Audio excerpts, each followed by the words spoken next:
Assalamualaikum warahmatullahi wabarakatuh. Perkenalkan, nama saya Liza Ditape dari MPM 2 Di sini saya akan menjawab soal UAS mengenai mata kuliah hukum Islam. Yang pertama, jelaskan status badan hukum menikah. Status badan hukum menikah itu terbagi menjadi 4. Yang pertama ada hukum nikah menjadi wajib, yaitu nikah bagi orang yang takut akan terjerumus ke dalam perbuatan zina jika ia tidak menikah. Kedua, hukum nikah menjadi sunnah, yaitu ketika seseorang telah memiliki syahwat yang tinggi dan ia tidak takut akan terjerumus ke perbuatan zina.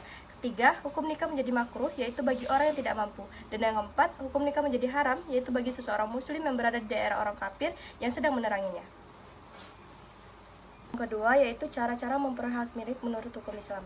Itu terbagi menjadi 4. Yang pertama, karena ihrazul mubahat, yaitu memiliki benda yang boleh dimiliki. Boleh atau mubah adalah harta yang tidak masuk ke dalam milik yang dihormati, milik seseorang yang sah dan tak ada penghalang yang dibenarkan oleh syariat dan dari memilikinya. Yang kedua ada al-uqud, akad atau perjanjian adalah perbuatan seseorang atau lebih mengikat diri terhadap orang lain.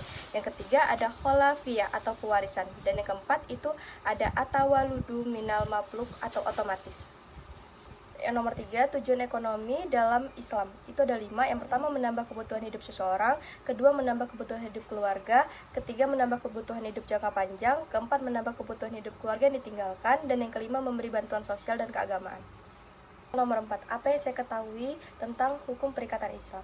Hukum perikatan Islam itu mengacu pada perjanjian atau kesepakatan yang dilakukan dalam hukum Islam.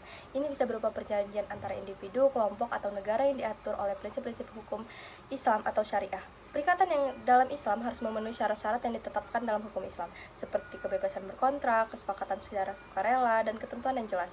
Hukum Islam sendiri memiliki pedoman khusus terkait kontrak, pertukaran, dan juga kewajiban dalam perikatan. Soal nomor 5. Apa yang saya ketahui mengenai hukum perceraian? Mengenai hukum perceraian menurut Islam, hukum asal dari perceraian itu adalah makruh atau tercela. Namun dalam keadaan dari situasi tertentu, maka hukum perceraian itu adalah sunnah, mubah, wajib, dan juga haram. Hukum perceraian sendiri itu adalah keadaan rumah tangga yang sudah tidak dapat dilanjutkan karena suatu keadaan. Sekian dari saya akhiri. Wassalamualaikum warahmatullahi wabarakatuh. Terima kasih.